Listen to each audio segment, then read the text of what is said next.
Hello everyone, welcome to learner B. I am Shivani Chauhan. इस video में हम लोग देखेंगे क्लास 6 हिंदी की बुक का चैप्टर 9 टिकट एल्बम। अब राजप्पा को कोई नहीं पूछता। आजकल सबके सब नागराजन को घेरे रहते। नागराजन घमंडी हो गया है, राजप्पा सारे लड़कों को कहता फिरता। पर लड़के भला कहाँ उसकी बातों पर ध्यान देते। नागराजन के मामा जी ने सिंगापुर से एक एल्बम भिजवाया था, वह लड़कों को दिखाया करता। सुबह पहली घंटी के बजने तक सभी लड़के नागराजन को घेरकर एल्बम देखा करते थे। आधी छुट्टी के वक्त भी उसके आसपास लड़कों का जमघट लगा रहता। कई लोग टोलियों में उसके घर तक हो आए। नागराजन शांतिपूर्वक सभी को अपना एल्बम दिखाता, पर किसी को हाथ नहीं लगाने देता।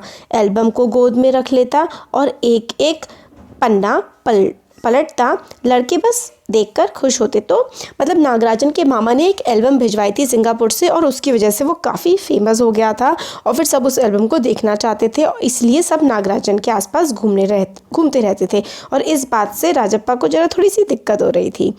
और तो और कक्षा की लड़कियां भी उस एल्बम को देखने के लिए उत्सुक थीं। पार्वती लड़कियों की अगुआ बनी और एल्बम मांगने आई। लड़कियों में वही तेज तर्रार मानी जाती थी। नागराजन ने कवर चढ़ाकर एल्बम उसे दिया। शाम तक लड़कियां एल्बम देखती रहीं, फिर उसे वापस कर दिया। अब राजप्पा के एल्बम को कोई पूछने वाला नहीं है। वाकई उसकी शान अब घट गई थी। राजप्पा के एल्बम की लड़कों में काफ़ी तारीफ रही थी। मधुमक्खी की तरह उसके एक एक करके टिकट जमा किए थे। उससे तो बस एक यही धुन सवार थी। सुबह 8 बजे वह घर से निकल पड़ता। टिकट जमा करने वाले सारे लड़कों के चक्कर लगाता। 2 ऑस्ट्रेलिया के टिकटों के बदले एक फ़िनलैंड का टिकट लेता, 2 पाकिस्तान के बदले एक रूस का। बस शाम जैसे ही घर लौटता, बस्ता कोने में पटक कर अम्मा से चबेना लेकर निकर की जेब में भर लेता और खड़े खड़े कॉफ़ी पीकर निकल जाता। तो मतलब राजप्पा टिकट एल्बम कलेक्ट करता था। मतलब राजप्पा की अपनी एक एल्बम थी जिसमें वो काफ़ी सारे टिकट्स वगैरह इकट्ठा किया करता था। तो पहले उसकी बड़ी पूछ थी, तो और मतलब सब उसको पसंद करते थे, उसकी एल्बम को पसंद करते थे। मगर अब सिचुएशन थोड़ी चेंज हो रही थी ना, तो उसको थोड़ा अच्छा नहीं लग रहा था। 4 मील दूर अपने दोस्त के घर से कनाडा का टिकट लेने पगडंडियों में होकर भागता। स्कूल भर में उसका एल्बम सबसे बड़ा था। सरपंच के लड़के ने उसके एल्बम को 25 रुपये में ख़रीदना चाहा था, पर राजप्पा नहीं माना। घमंडी कहीं का, राजप्पा बड़बड़ाया था। फिर उसने तीखा जवाब दिया था, तुम्हारे घर में जो प्यारी बच्ची है ना, उसे दे दो ना 30 रुपये में। सारे लड़के ठहाका मारकर हंस पड़े थे। मतलब जो एक बच्चे ने उसकी एल्बम ख़रीदनी भी चाहिए थी राजप्पा की, मगर उसने बेचने से साफ मना कर दिया था। पर अब क्या हुआ, कोई उसके एल्बम की बात नहीं करता। और तो और अब सब उसके एल्बम की तुलना नागराजन के एल्बम से करने लगे हैं। सब कहते हैं राजप्पा का एल्बम तो एकदम फिसड्डी है। पर राजप्पा ने नागराजन के एल्बम को देखने की इच्छा कभी प्रकट नहीं की। लेकिन जब दूसरे लड़के उसे देख रहे होते तो वह नीची आंखों से देख लेता। सचमुच नागराजन का एल्बम बेहद प्यारा था, पर राजप्पा के पास जितने टिकट थे उतने नागराजन के एल्बम में नहीं थे। पर खुद उसका एल्बम ही इतना प्यारा था, उसे छू लेना ही कोई बड़ी बात थी। इस तरह का एल्बम यहाँ थोड़ी मिलेगा। एल्बम के पहले पृष्ठ पर मोती जैसे अक्षरों से उसके मामा ने लिख भेजा था, A.M. नागराजन।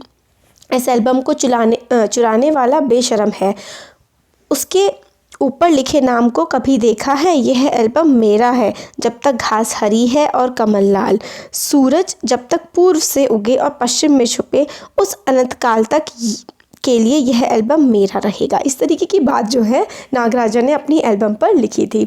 लड़कों ने इसे अपने एल्बम में उतार लिया। लड़कियों ने झट कॉपियों और किताबों में टीप लिया। तुम लोग ये नकल क्यों करते हो, नकलची कहीं के, राजप्पा ने लड़कों को घुड़की दी। सब चुप रहे, पर कृष्णन से नहीं रहा गया। जा जा जलता है ईर्ष्यालु कहीं का। कृष्ण ने जो था उसने राजप्पा को ईर्ष्यालु मतलब चिढ़ने वाला कह दिया, क्योंकि वो नागराजन के एल्बम से चिढ़ रहा था। मैं काहे को जलूं, चले तेरा खानदान, मेरा एल्बम उसके एल्बम से कहीं बड़ा है, राजप्पा ने शान बहारी। अरे उसके पास जो टिकटें हैं वह हैं कहीं तेरे पास? सब क्यों, बस एक इंडोनेशिया का टिकट दिखा दो। अरे पानी भरोगे? हाँ, कृष्ण ने छेड़ा। फिर कृष्ण कहने लगा कि मतलब तुम्हारा एल्बम बड़ा है, अच्छा तो ज़रा टिकट दिखाना, उसके एल्बम में कितने सारे टिकट हैं, तुम्हारे पास क्या इंडोनेशिया का टिकट भी है? पर मेरे पास जो टिकट है वह कहाँ है उसके पास? राजप्पा ने फिर ललकारा। उसके पास जो टिकट है वही दिखा दो। कृष्णन भी कम नहीं था, तो बस वो ऐसी बातें करने लगा कि जो राजप्पा था वो ये कहने लगा कि मेरे एल्बम में काफ़ी सारे टिकट हैं और नागराजन की में नहीं है। और फिर भाई वो तो बच्चों में लड़ाई हो जाती है, कृष्णन भी कुछ बातें कहने लगा तो वही बहस सी चलने लगी। ठीक है, 10 रुपये की शर्त, मेरे वाले टिकट दिखा दो। तुम्हारा एल्बम कूड़ा है, कृष्णन चीखा। हाँ हाँ कूड़ा, लड़के जैसे कोरस गाने लगे। तो मतलब सारे लड़के चिल्लाने लगे कि नागराजन का एल्बम तो कूड़ा है, कूड़ा, इस तरीके से। नागराजन नहीं, राजप्पा का, नागराजन की तो सब तारीफ़ कर रहे थे। राजप्पा को लगा अपने एल्बम के बारे में बातें करना फालतू है। उसने कितनी मेहनत और लगन से टिकट बटोरे हैं। सिंगापुर से आए इस एक पार्सल ने नागराजन को एक ही दिन में मशहूर कर दिया। पर दोनों में कितना अंतर है, ये लड़के क्या समझेंगे? राजप्पा मन ही मन कुढ़ रहा था।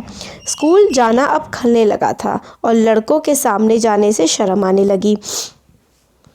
आमतौर पर शनिवार और रविवार को टिकट की खोज में लगा रहता, परंतु अब घर घुसा हो गया था। दिन में कई बार एल्बम को पलटता रहता, रात को लेट जाता, सहसा जाने क्या सोचकर उठता, ट्रंक खोलकर एल्बम निकालता और एक बार पूरा देख जाता। उसे एल्बम से चिढ़ होने लगी। उसे लगा एल्बम वाकई कूड़ा हो गया है। मतलब फिर उसे अपने एल्बम से चिढ़ होने लगी क्योंकि सब उसे चिढ़ाने लगे थे। उसे लगा था उसके एल्बम में तो कुछ है ही नहीं और वो काफ़ी परेशान सा रहने लगा था। पहले वो हर सैटरडे संडे मतलब टिकट इकट्ठा करा करता था जगह जगह जा कर के, पर अब तो वो घर में ही घुसा रहने लगा था। उस दिन शाम उसने जैसे तय कर लिया था वह नागराजन के घर गया। अब कोई कितना अपमान सहे, नागराजन के हाथ अचानक एक एल्बम लगा है। बस यही ना, वह क्या जाने टिकट कैसे जमा किए जाते हैं, एक एक टिकट की क्या कीमत होती है, वह भला क्या समझे। सोचता होगा टिकट जितना बड़ा होगा वह उतना ही कीमती होगा, या फिर सोचता होगा बड़े देश का टिकट कीमती होगा, वह भला क्या समझे। उसके पास जितने भी फालतू टिकट हैं उन्हें टरका कर उससे अच्छे टिकट झाड़ लेगा। कितनों को तो उसने यूं ही उल्लू बनाया है। कितनी चालबाजी करनी पड़ती है, नागराजन भला किस खेत की मूली है। तो फिर वो ये सोचने लगा कि मतलब राजप्पा कि नागराजन के एल्बम में से वो टिकट झाड़ लाएगा जो बड़े बड़े मतलब अच्छे इंपॉर्टेंट टिकट है, किसी को पता नहीं लगता, और उसने बहुत सारे लोगों के साथ ऐसा ही किया है। तो राजप्पा ये सारी बातें सोच रहा था। राजप्पा नागराजन के घर पहुंचकर ऊपर गया। चूँकि वह अक्सर आया जाया करता था सो किसी ने नहीं टोका। ऊपर पहुंचकर वह नागराजन की मेज के पास पड़ी कुर्सी पर बैठ गया। कुछ देर बाद नागराजन की बहन कामाक्षी ऊपर आई। भैया शहर गया है। अरे हाँ, तुमने भैया का एल्बम देखा? उसने पूछा। राजप्पा को हाँ कहने में हेकड़ी हो रही थी। बहुत सुंदर एल्बम है ना? सुना है स्कूल भर में किसी के भी पास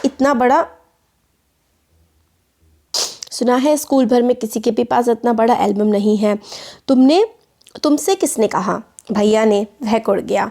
बड़े से क्या मतलब हुआ, आकार में बड़ा हुआ तो एल्बम बड़ा हो गया। उसकी चिड़चिड़ाहट साफ थी। कामाक्षी कुछ देर तक वहीं रही, फिर नीचे चली गई। राजप्पा मेज पर बिखरी किताबों को टटोलने लगा। अचानक उसका हाथ दराज के ताले से टकरा गया। उसने ताले को खींचकर देखा, बंद था।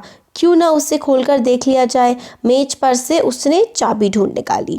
सीढ़ियों के पास जाकर उसने एक बार झांक कर देखा, फिर जल्दी से दराज खोली। एल्बम ऊपर ही रखा हुआ था।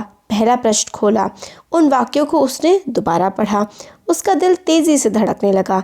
एल्बम को झट कमीज के नीचे खींच लिया और दराज बंद कर दिया। सीढ़ियाँ उतरकर घर की ओर भाग गया। तो फिर मतलब वो राजप्पा नागराजन के घर गया था और उस टाइम पर जो नागराजन था वो घर पर नहीं था, और जो कि मतलब राजप्पा जाता रहता था ना उसके घर, तो किसी ने टोका नहीं उसको। वो काफ़ी देर वहाँ बैठा रहा।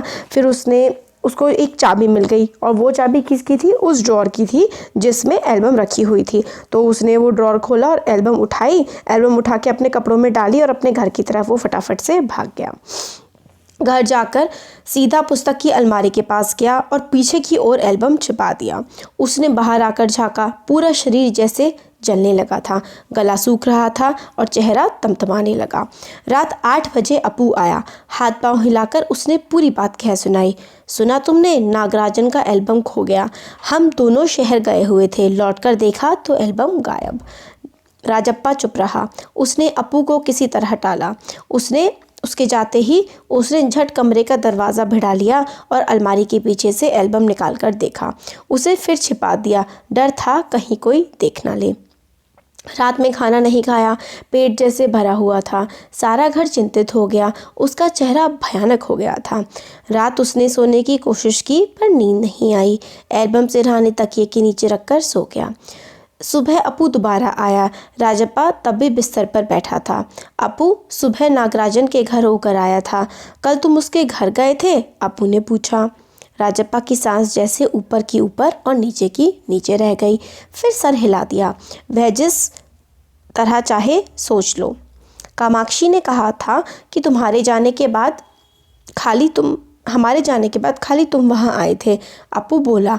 राजप्पा को समझते देर नहीं लगी कि अब सब उस पर शक करने लगे हैं। कल रात से नागराजन लगातार रोए जा रहा है। उसके पापा शायद पुलिस को खबर कर दें, अपू ने फिर कहा। राजप्पा फिर भी चुप रहा। उसके पापा डीएसपी के दफ्तर में ही तो काम करते हैं, बस वह पलक झपक दे, पुलिस की फौज हाजिर। अपू जैसे आग में घी डाल रहा था। यह तो भला हुआ कि अपू का भाई उसे ढूंढता हुआ आ गया और अपू चलता बना। राजप्पा के पापा दफ्तर चले गए थे। बाहर का किवाड़ बंद था। राजप्पा अभी तक बिस्तर पर बैठा हुआ था। आधा घंटा गुजर गया और वह उसी तरह बैठा रहा। तभी बाहर की सांकल खटकी। पुलिस, राजप्पा बुदबुदाया। भीतर सांकल लगी। सांकल मतलब तो कुंडी टाइप की ना, जैसे बंद कर सकते हैं। दरवाज़ा खटखटाने की आवाज़ तेज़ हो गई। राजप्पा ने तकिए के नीचे से एल्बम उठाया और भागा। अलमारी के पीछे छिपा दे? नहीं, पुलिस ने अगर तलाशी ली तो पकड़ा जाएगा। एल्बम को कमीज़ के नीचे छुपाकर वह नीचे आ गया। बाहर का दरवाज़ा अब भी बज रहा था। कौन है? अरे दरवाज़ा क्यों नहीं खोलता? अम्मा भीतर से चिल्लाई। थोड़ी देर और हुई तो अम्मा खुद ही उठकर चली जाएंगी। राजप्पा पिछवाड़े की ओर भागा। जल्दी से बाथरूम में घुसकर दरवाज़ा बंद कर लिया। अम्मा ने अंगीठी पर गर्म पानी की देगची चढ़ा रखी थी। उसने एल्बम को अंगीठी में डाल दिया। एल्बम जलने लगी। कितने प्यारे टिकट थे। राजप्पा की आंखों से आंसू आ गए। तभी अम्मा की आवाज़ आई। जल्दी से आ तो नहाकर, नागराजन तुझे ढूंढता हुआ आया है। राजप्पा ने निकर उतार दी और गीला तौलिया लपेटकर बाहर आ गया। कपड़े बदलकर वह ऊपर गया। नागराजन कुर्सी पर बैठा हुआ था। उसे देखते ही बोला, मेरा एल्बम खो गया है यार। उसका चेहरा उतरा हुआ था। काफ़ी रोकर आया था शायद। कहाँ रखा था तुमने? राजप्पा ने पूछा। शायद दराज में। शहर से लौटा तो गायब। नागराजन की आंखों में आंसू आ गए। राजप्पा से चेहरा बचाकर उसने आंखें पोंछ लीं। रो मत यार, राजप्पा ने उसे पुचकारा। वह फाफा करके रो दिया। राजप्पा झट नीचे उतर कर गया। 1 मिनट में वह ऊपर नागराजन के सामने था। उसके हाथ में उसका अपना एल्बम था। लो, यह रहा मेरा एल्बम, अब इसे तुम रख लो। ऐसे क्यों देख रहे हो? मजाक नहीं कर रहा हूँ, सच कहता हूँ, इसे अब तुम रख लो। बहला रहे हो यार? नागराजन को जैसे यकीन नहीं आया। नहीं यार, सचमुच तुमको दे रहा हूँ, रख लो। राजप्पा भला अपना एल्बम उसे दे दे, कैसा चमत्कार है। नागराजन को अब भी यकीन नहीं आ रहा था, पर राजप्पा अपनी बात बार बार दोहरा रहा था। उसका गला भर आया था। ये देखिए, ऐसे अपने फ्रेंड को दे रहा है। फिर आगे, ठीक है मैं इसे रख लेता हूँ, पर तुम क्या करोगे? मुझे नहीं चाहिए। क्यों? तुम्हें एक भी टिकट नहीं चाहिए? नहीं। पर तुम कैसे रहोगे बगैर टिकट के? रोता क्यों है यार? ले, इस एल्बम को तू ही रख ले, इतनी मेहनत की है तूने। नागराजन बोला। नहीं, तुम रख लो, लेकर चले जाओ, जाओ चले जाओ यहाँ से। वह चीखा और फूट फूट कर रो दिया। नागराजन की समझ में कुछ नहीं आया। वह एल्बम लेकर नीचे उतर गया। कमीज से आंखें पोंछता हुआ राजप्पा भी नीचे उतर आया। दोनों साथ साथ दरवाजे तक आए। बहुत बहुत धन्यवाद, मैं घर चलूं? नागराजन सीढ़ियाँ उतरने लगा। सुनो राजू, राजप्पा ने पुकारा। नागराजन ने उसे पलटकर देखा। एल्बम दे दो, मैं आज रात जी भरकर इसे देखना चाहता हूँ, कल सुबह तुम्हें दे जाऊँगा। ठीक है। नागराजन ने उसे एल्बम लौटा दी और चला गया। राजप्पा ऊपर गया, उसने दरवाज़ा बंद किया और एल्बम को छाती से लगाकर फूट फूट कर रो दिया। तो ये स्टोरी जो है वो सुंदरा रामास्वामी ने लिखी है और तमिल से अनुवाद किया है सुमति अय्यर ने। तो देखिए इसमें क्या होता है, एक बच्चा होता है जो कि टिकट मतलब उसकी एक सुंदर सी एल्बम होती है जिसका नाम होता है राजप्पा। फिर उसके बाद एक और बच्चा आता है इसमें नागार्जुन। उसकी जो नागराजन जो बच्चा होता है उसके मामा सिंगापुर से एल्बम भिजवाते हैं और वो एल्बम राजप्पा की एल्बम से भी बहुत सुंदर होती है और जो है नागराजन काफ़ी ज़्यादा फेमस हो जाता है। अब ये बात जो है राजप्पा से पचती नहीं है, तो राजप्पा एक बार नागराजन के घर जाता है और उसकी एल्बम वहाँ से चुरा लाता है और फिर उसे डर लगता है कि भाई कोई उसे पकड़ लेगा, पुलिस पकड़ लेगी, इस डर से वो उस एल्बम को जला देता है। अब राजप्पा ने नागराजन की एल्बम जला दी तो नागराजन बड़ा परेशान कि भाई मेरी एल्बम कहाँ गई। और फिर वो राजप्पा के पास आता है रोता रोता कि मेरी एल्बम खो गई है। फिर राजप्पा अपनी एल्बम जो है वो नागराजन को दे देता है। बस यही स्टोरी है इसमें, क्योंकि राजप्पा को बहुत ज़्यादा दुख हो रहा होता है कि उसने नागराजन की एल्बम मतलब ले ली, उसको जला दिया, अब क्या होगा, तो वो अपनी एल्बम उसे दे देता है। बस यही छोटी सी स्टोरी थी। कैसा लगा वीडियो आपको बता सकते हैं। अच्छा लगा लाइक करिए, चैनल को सब्सक्राइब करिए, अपने फ्रेंड्स के साथ भी इसको ज़रूर शेयर करिएगा। Thank you.